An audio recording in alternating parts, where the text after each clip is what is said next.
Radio operator वाले भाइयों, सबको राम राम, राधे कृष्ण। हम एक बहुत बड़ी सूचना लेके बता रहे हैं आप लोगों को कि जो संघर्ष चल रहा है बीटेक वर्सेस डिप्लोमा, उसमें बीटेक वाले बेवजह का डिप्लोमा के हक को छीनने का प्रयास कर रहे हैं, जबकि उनका प्रयास ये निरर्थक जाएगा।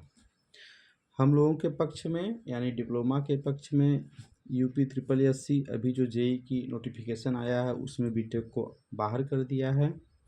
यूपी PCL तो बाहर पहले से किया है, और AICTE से जो हम लोग भेजे हैं अभी उसका भी रिप्लाई आया है RTI के तहत। उसमें भी डिप्लोमा और बीटेक एक दूसरे के समकक्ष नहीं है। बीटेक अपर डिग्री में आता है, डिप्लोमा है। हम लोगों का जो यूपी BTE है लखनऊ से, वो भी साफ साफ बता दिया है कि बीटेक अपर में है, डिप्लोमा और बीटेक समकक्ष डिग्री नहीं है। समकक्ष डिग्री वो होती है जैसे कि 10+2 के बाद अगर आप डिप्लोमा करना चाहते हैं, वो 2 वर्ष का होता है, तो वो डिप्लोमा 3 वर्षीय डिप्लोमा के समकक्ष होता है। ITI के बाद अगर आप डिप्लोमा करना चाहते हैं, वो भी जो है कि इसके समकक्ष है, 2 ही साल का होता है, लेटरल एंट्री होती है।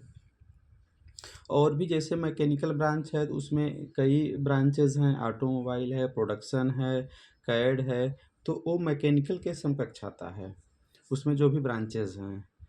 तो ये अभी अब लोगों को समझ में नहीं आ रहा है बीटेक वालों को कि समकक्षता का क्या मतलब है, कैसे वो RTI के रूल RTI के माध्यम से जानकारी ले सकते हैं समकक्ष क्या है, डिप्लोमा या बीटेक एक दूसरे के कैसे समकक्ष हैं।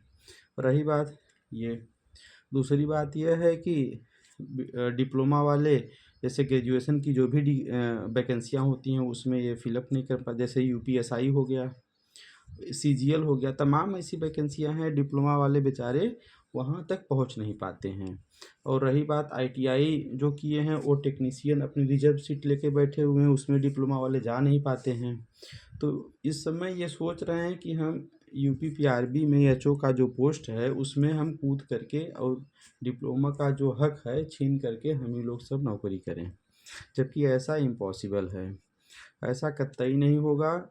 डिप्लोमा संघ, डिप्लोमा इंजीनियरिंग संघ लखनऊ में है, और हम लोग लगभग जो है कि 400-500-600 का ग्रुप है, इतना स्ट्रांग इस पे काम कर रहा है कि बीटेक वालों को हवा तक नहीं लगेगा। वो जो अभी ख्वाब देख रहे हैं वो ख्वाब देखते ही रह जाएंगे, कुछ नहीं होगा। सारा पक्ष सारा एविडेंट हम लोगों के पक्ष में है, और हम ही लोगों का जीत होगा। अगर UP PRB जो बोर्ड है वो मनमानी नहीं कर सकता है, किसी के बाप की बपौती नहीं है कि वो जो चाहेंगे, राजवाड़ा संस्था नहीं है कि जो राजा कहेगा वही होगा। इसके लिए कोर्ट है, कोर्ट सुप्रीम होता है अपने आप में, उसका निर्णय अंतिम निर्णय होता है। वो ऐसे नहीं मानेंगे तो हम लोग कोर्ट करेंगे, सारा हम लोगों के पक्ष में एविडेंट है, निर्णय हम लोगों का होगा। इसी के साथ अपने बात को समाप्त करते हैं।